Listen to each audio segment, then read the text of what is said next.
우리가 방금 읽었던 이 본문은 사도행전 20장이죠.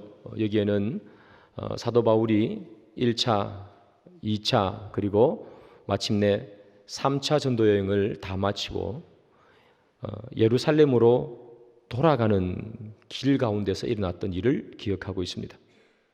3차 전도 여행을 다 마치고 예루살렘으로 돌아가는데 그 중에서 밀레도라는 곳에 도착했을 때 있었던 일, 그것을 오늘 본문에서 기록하고 있죠.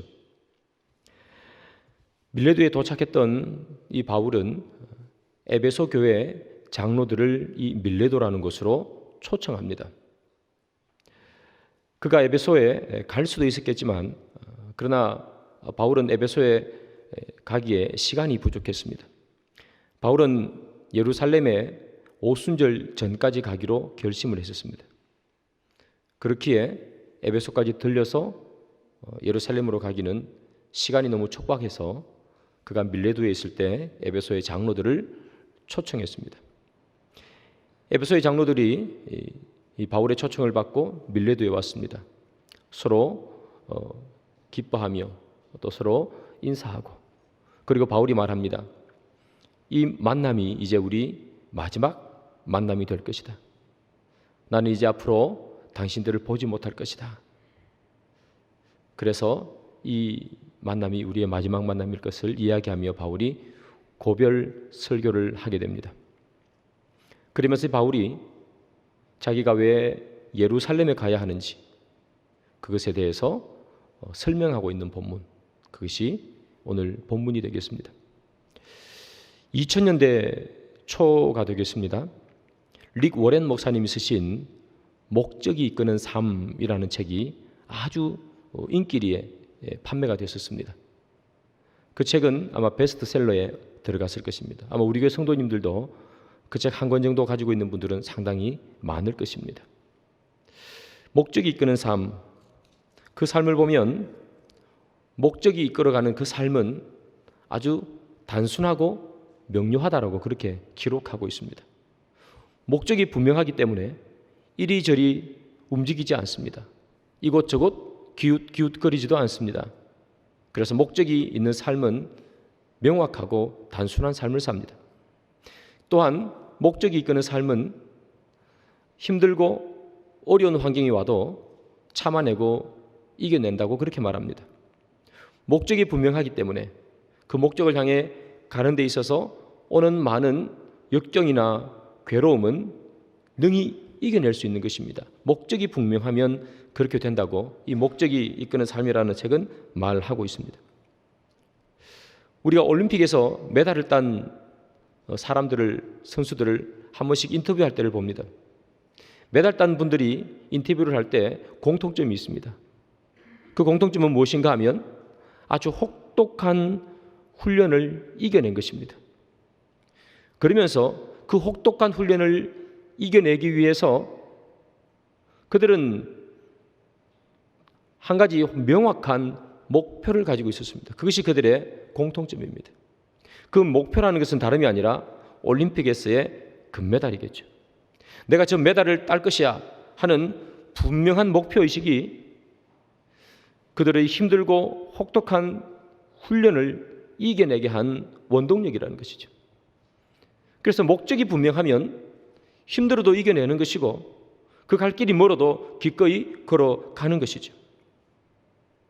반대로 목적이 분명하지 않으면 쉽게 포기하고 쉽게 좌절하고 지치게 됩니다. 아마 바울과 바나바와 함께 전도 여행을 처음 떠났던 그 마가의 모습이 그런 모습이 아닌가 생각합니다. 그의 삼촌 바나바를 따라서 전도 여행을 떠났던 이 마가는 힘들고 어려운 상황이 닥쳐오고 그 전도 여행이 자기에게는 너무나 어려웠던 것이기에 중간에 포기하고 맙니다. 구브로라는 그 섬에서 자기 집으로 그저 도망치고 말아버립니다. 그는 한번 해볼까 하는 그 마음을 가지고 있었을 뿐이지 분명한 목표의식, 복음을 향한 분명한 목표의식이 약했기 때문에 그는 길을 걸어가다가 힘들고 어려우면 포기해 버렸던 것이겠죠. 바울은 다메섹에서 예수님을 만나게 됩니다. 그의 인생을 걸어가다가 다메섹에서 예수님을 만납니다. 그리고 그는 그의 인생의 방향을 전환하게 되고 그의 새롭고 뚜렷한 목표를 세우게 됩니다. 다메섹에서 만난 그 예수님이 자기의 인생의 새로운 목표가 된 것이죠.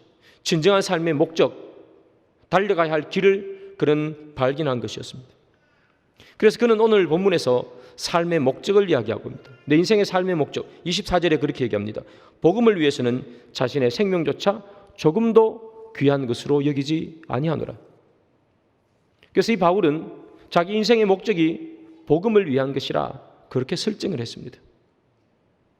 그래서 이 바울은 그 복음을 위해서 살아가는 삶을 살게 됩니다. 오늘 본문에는 바울이 예수를 믿고 그가 새롭게 가졌던 인생의 목적, 그것이 자신의 사역에 얼마나 큰 영향력을 미치는지, 그의 인생에 얼마나 큰 영향력을 미치는지 기록합니다. 사도행전 20장 18절과 19절입니다. 18절과 19절이죠. 제가 다시 18절부터 읽겠습니다. 아마 지금 19절부터 있는 것 같습니다. 바울이 밀레도에서 사람을 에베소로 보내어 교회 장로들을 청하니 오매 그들에게 말하되 아시아에 들어온 첫날부터 지금까지 내가 항상 여러분 가운데서 어떻게 행하였는지를 여러분도 아는 바니 곧 모든 겸손과 눈물이며 유대인의 간계로 말미암아 다만 시험을 참고 주를 섬긴 것과 이렇게 기록하고 있습니다. 17절부터 19절이었군요. 제가 잘못 전달한 것 같습니다. 바울이 이렇게 얘기합니다. 17절에 바울이 밀레도에서 사람을 보내어 에베소로 보내어 교회 장로들을 청하니 아시아에 들어온 첫날부터 지금까지 이렇게 기록하고 있습니다. 첫날부터 지금까지. 첫날부터 지금까지라는 말은 시작부터 끝까지라는 이야기입니다. 바울은 그의 발걸음을 이리저리 옮기지 않았다는 것을 말합니다. 첫날부터 지금까지 변함이 없었다는 것을 말하고 있습니다.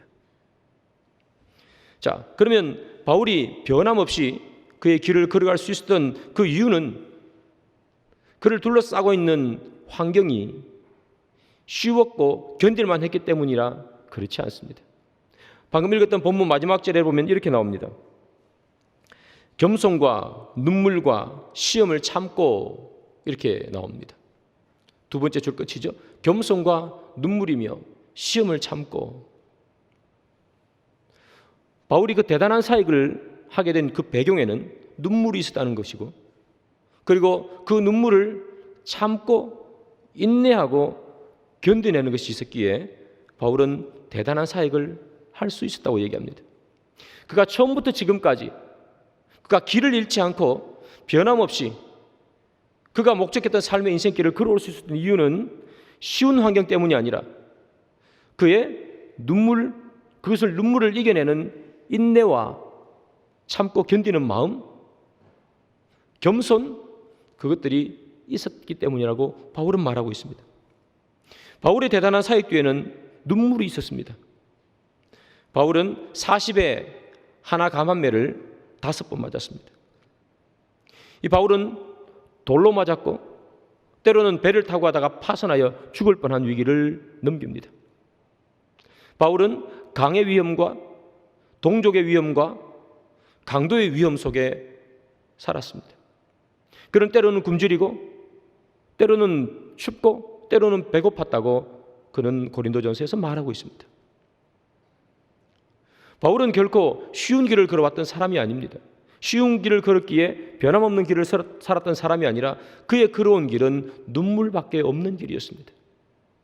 그럼에도 불구하고 눈물밖에 없었지만 그는 그 눈물을 겸손과 인내로 견뎌냈습니다. 그래서 바울은 이렇게 얘기합니다. 사랑은 오래 참는 것이라 그렇게 이야기합니다. 오래 참는 것, 인내하는 것.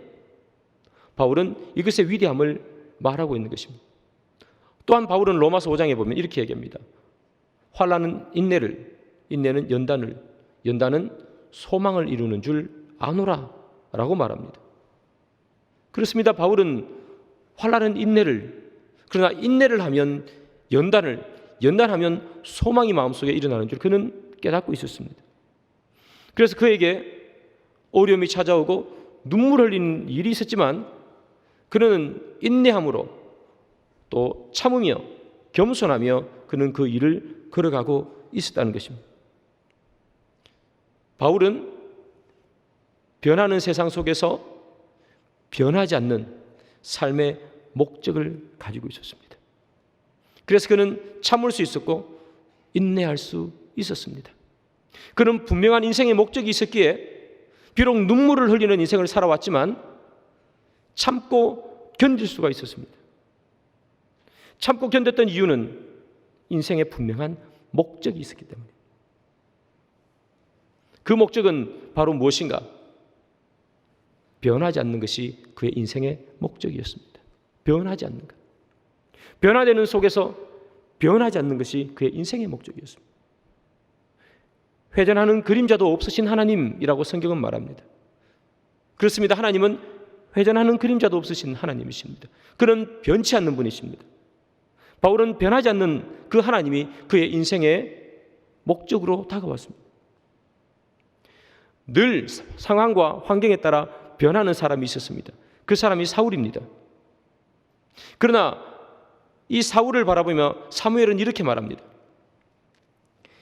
이스라엘의 자존자는 거짓이나 변개함이 없으시니 그는 사람이 아니심으로 결코 변개하지 않으심이니이다. 사무엘은 하나님을 이렇게 소개합니다. 하나님은 사람이 아니기 때문에 변개하지 않는다. 변하지 않는다는 것입니다. 바뀌지 않는다는 것입니다. 사울은 변화되는 인생 속에서 그의 인생의 목적을 하나 잡았습니다. 그것은 변하지 않는 하나님. 바울이 처음부터 지금까지, 처음부터 끝까지 그가 변함없이 그의 길, 때로는 눈물이 흘러나오는 길이었지만 그러나 눈물을 흘리는 길 가운데서도 변함없이 그의 길을 걸어갈 수 있었던 것은 변하지 않는 하나님이 그의 인생의 목적이었기 때문입니다. 변하지 않는 하나님이 그의 인생의 목적이었기에 그의 길은 우왕좌왕하지 않았고 그 또한 상황에 따라 변하지 않았다는 것입니다.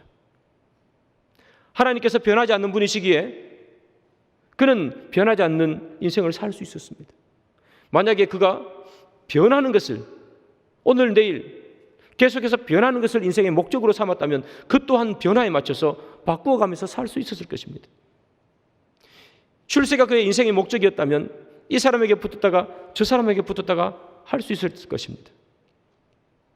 그러나 그의 인생의 목적은 변하지 않는 것이 목적이었습니다.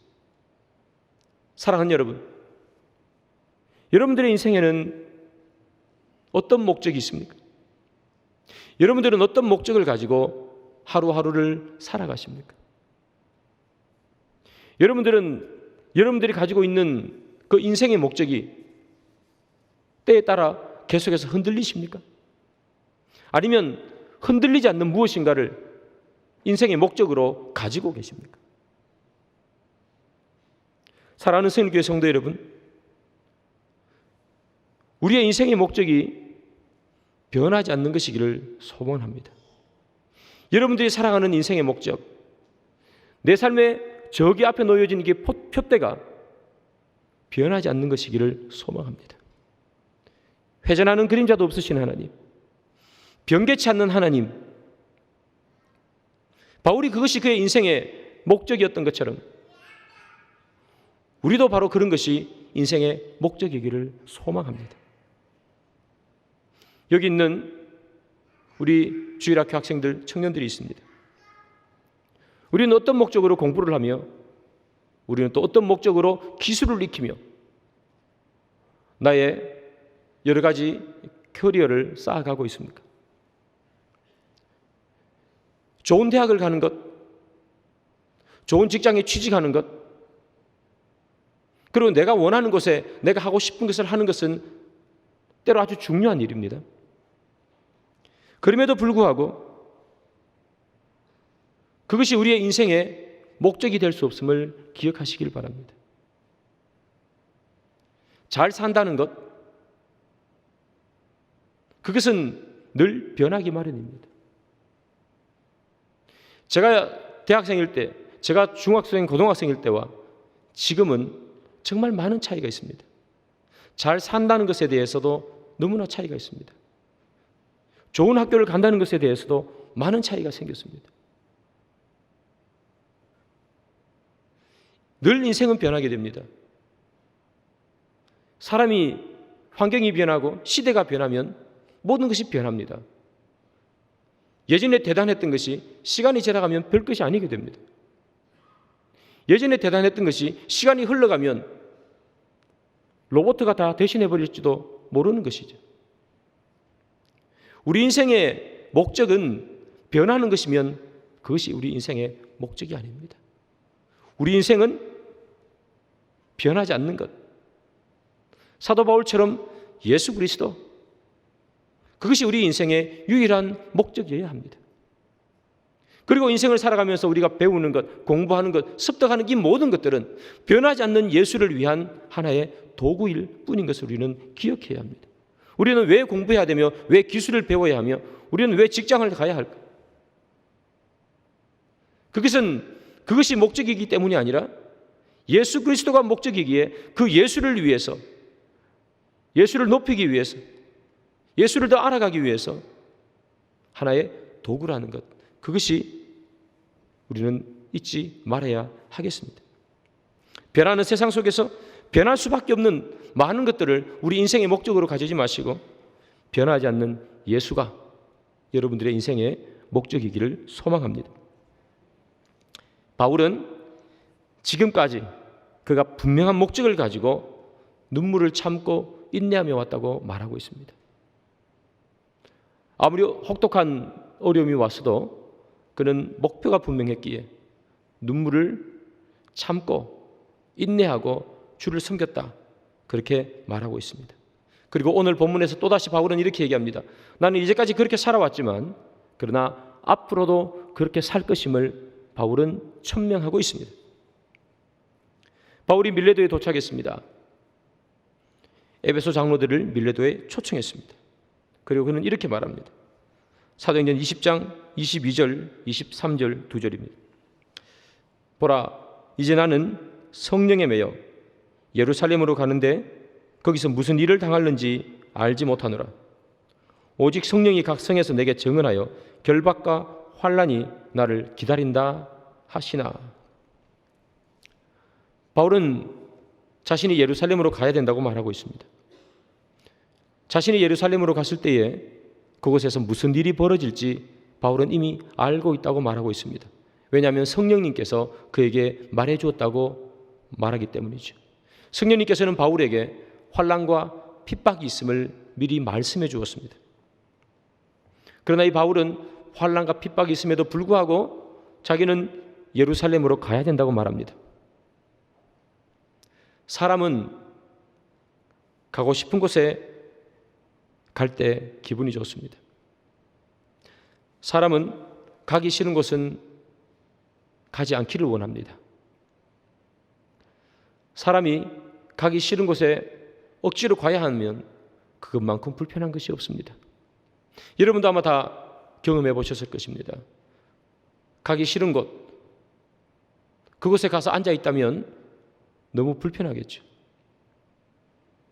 환난과 핍박이 기다리고 있는 곳, 그것은 가고 싶은 곳일까요?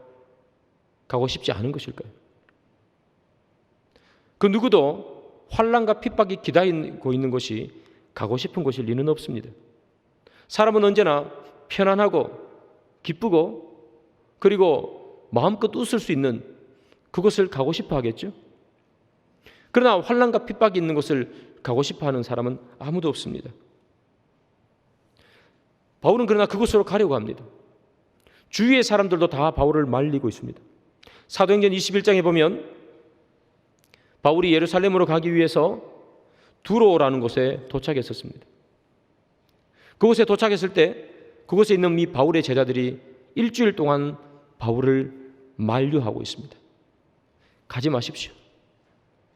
그러나 바울은 그 제자들의 끊임없는 만류에도 불구하고 예루살렘으로 가게 됩니다.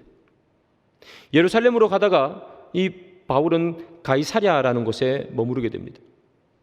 가이사랴에서 머물렀을 때는 아가보라는 사람이 바울의 띠를 가지고 와서 자기 몸을 묶어버립니다. 그리고 이렇게 얘기합니다. 당신이 만약에 예루살렘으로 가게 되면 내가 이렇게 묶인 것처럼 당신도 결박당하고 묶일 것입니다. 성령님께서 그렇게 나에게 환상을 보여주시고 말씀하셨습니다 라고 아가보가 말하고 있습니다. 바울은 어떻게 해야 할까요?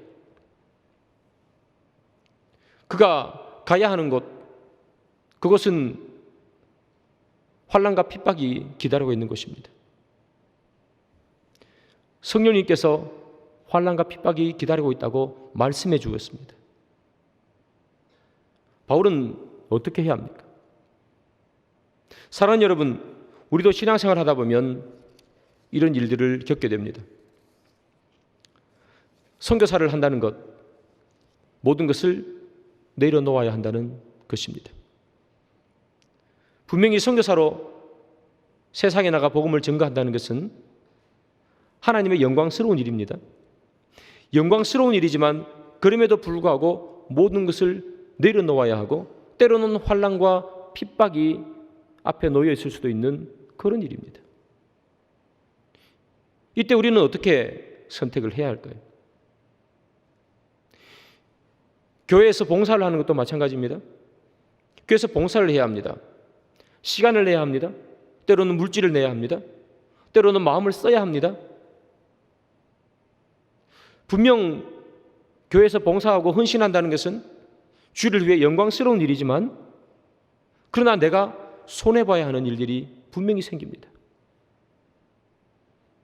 주를 위해 영광스러운 일이지만 환난과 핍박이, 어려움이 앞에 닥쳐 있습니다.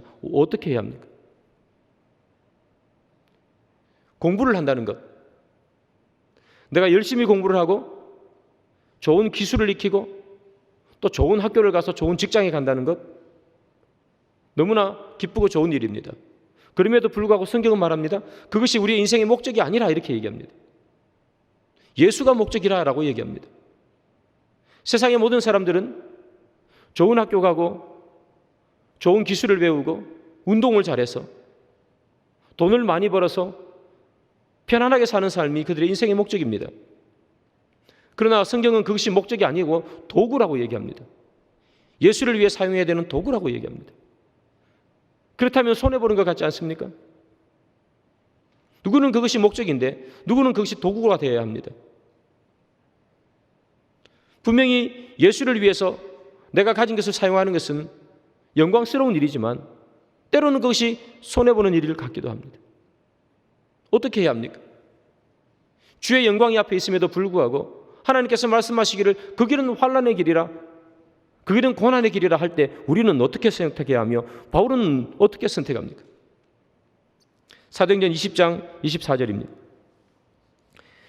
내가 달려갈 길과 주 예수께 받은 사명 곧 하나님의 은혜의 복음을 증언하는 일을 마치려 하면은 나의 생명조차 조금도 귀한 것으로 여기지 아니하노라. 바울은 사도행전 20장 24절에서 내가라고 시작하고 있습니다. 성경 한 줄을 더 보겠습니다. 사도행전 21장 13절입니다. 바울이 대답하되 여러분이 어찌하여 울어 내 마음을 상하게 하느냐. 나는 주 예수의 이름을 위하여 결박당할 뿐 아니라 예루살렘에서 죽을 것도 각오하였노라 하니, 바울은 여기서 이렇게 얘기합니다. 나는 각오하였노라 라고 말합니다. 주를 위해 영광스러운 일을 해야 함에도 불구하고 그 앞에 환난과 핍박이 기다리고 있습니다. 바울은 이럴 때 어떻게 했을까? 먼저 읽었던 사도행전 20장 24절에서는 바울은 내가라고 얘기하며 생명조차 조금도 귀한 것으로 여기지 않는다라고 말합니다. 사도행전 21장에서 보면 나는 각오했노라 라고 말합니다. 주의 영광과 그것을 실천했을 때에 생기는 환난과 핍박, 그것을 위해서 바울은 스스로 결단했습니다. 우리 가운데 그런 일이 있을 때 우리는 무엇을 해야 하는가? 내가 결단해야 합니다. 하나님께서는 고난이 있음을 보여주었습니다.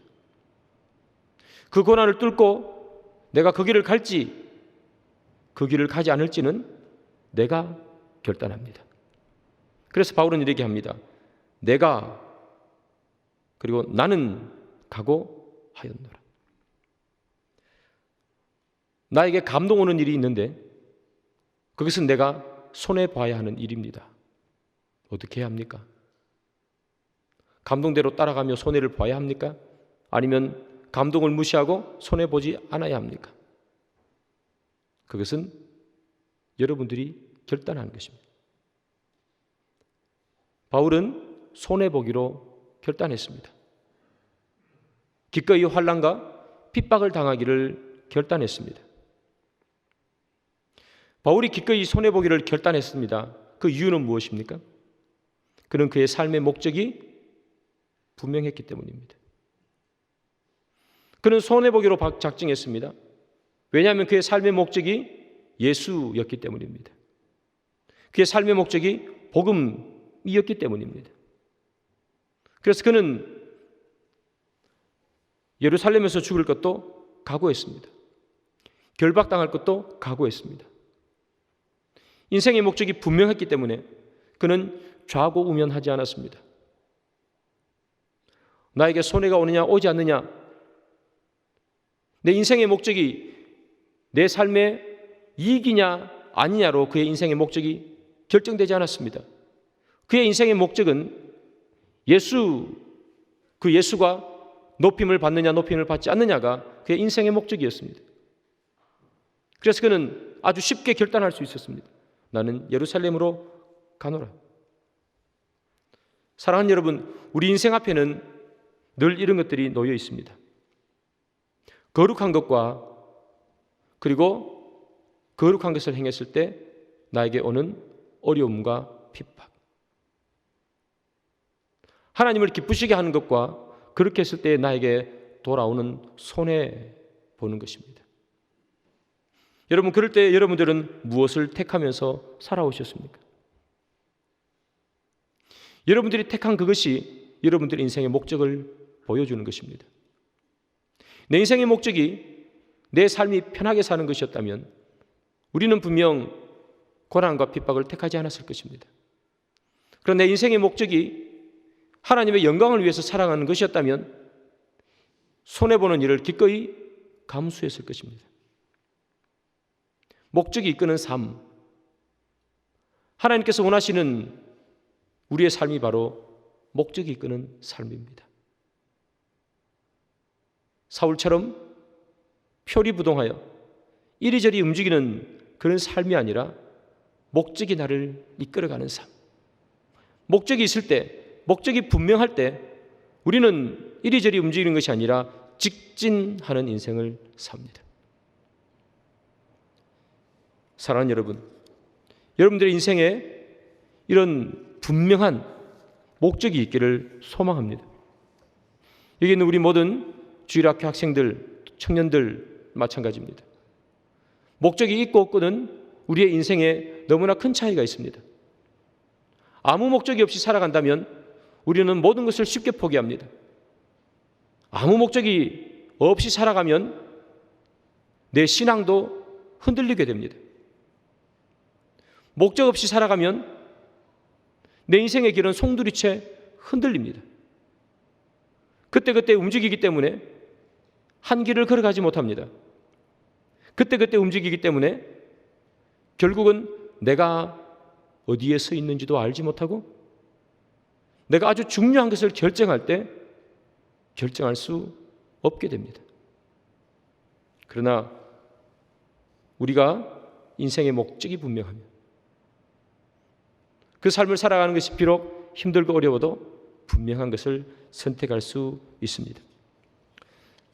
사랑하는 주일학교 학생 여러분, 오늘은 블레싱 더 넥스트 여러분들을 축복하는 그런 날입니다. 저는 여러분들의 삶의 목적을 잘 세워가기를 소망합니다. 우리의 삶의 목적이 하나님이기를 소망하고 우리의 삶의 목적이 변하지 않는 우리 주님이기를 소망합니다. 그래서 학교에 다닐 때에도 캠퍼스를 누빌 때에도 예수의 이름 앞에 우리의 삶을 던지는 여러분들이 되기를 소망합니다. 예수가 우리의 삶의 목적이기에 거룩하지 않는 길은 따라가지 않는 우리가 되기를 원합니다. 예수가 우리의 인생의 목적이기에 거룩하지 않고 나를 속되게 만드는 것으로부터 벗어나고 뿌리치는 우리가 되기를 소망합니다. 여기 있는 우리 성도님들도 마찬가지입니다. 우리의 인생의 목적이 예수라면 더 이상 나를 죄를 짓게 만드는 것, 나를 더럽게 만드는 모든 말과 행동에서 우리는 벗어날 수 있게 되는 것이죠.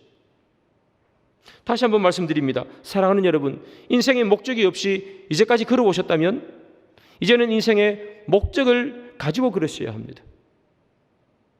내 인생의 목적은 과연 무엇인가? 나는 무엇을 위해 살아왔던가? 나는 무엇을 위해 이제까지 걸어왔는가? 여러분들의 인생의 목적을 반드시 정립하시고 그 길을 걸으시기 바랍니다. 우리가 때로 믿음을 저버리고 우리는 때로는 세상에서 빠져 그것을 기뻐하는 가장 큰 이유는 우리의 분명한 목적이 사라졌기 때문입니다. 내 삶의 목적, 하나님께서 나를 이 땅에 보내신 목적이 분명하면 우리는 때로 죄를 짓고 때로는 세상에 갔더라도 다시 돌아올 수 있습니다. 그러나 목적이 분명하지 않으면 우리는 길을 잘못 걸어가면 다시 돌아오지 못합니다. 말씀의 결론을 맺습니다. 사랑하는 여러분, 저도 마찬가지입니다. 여기 계신 모든 분들도 다 마찬가지입니다. 우리는 어떤 인생을 살아야 합니까? 바울은 어떻게 해서 이런 대단한 일을 하고 살아갑니까? 환난과 핍박이 있다 함에도 불구하고 그는 어떻게 그렇게 예루살렘으로 걸어갈 수가 있다는 말입니까? 다른 것이 아닙니다. 그가 무슨 대단한 능력과 힘이 있어서 그런 것이 아닙니다. 그의 인생의 목적이 분명했기 때문입니다. 그가 걸어가고 싶은 길이 확실했기 때문입니다. 그가 걸어갈 일이 확실하면 우리는 어떤 길도 걸어갈 수 있습니다. 그 길이 비록 좁고 협착하여 사람이 잘 가지 않는 좁은 길이라 할지라도 우리는 그 길을 갈 수 있습니다. 우리가 갈아야 할 그 길이 주님이 걸어갔던 그 길이라면 그 길이 비록 좁아도 우리는 가는 것이요 험난해도 갈 수 있게 되는 것이겠죠. 이제 새 학기가 얼마 남지 않았습니다. 3월이 시작하면 새 학기가 시작되겠죠. 학원에서, 학교에서, 그리고 대학교에서 우리가 왜 내가 이곳에 있는지, 내가 무엇 때문에 이곳에서 공부를 하고 있는지 그것을 분명하게 알고 예수 그리스도를 여러분의 인생의 목적으로 삼으시고 그렇게 걸어가시는 여기 있는 모든 학생들, 그리고 여기 있는 모든 우리 성도님들 되기를 주님의 이름으로 축복합니다.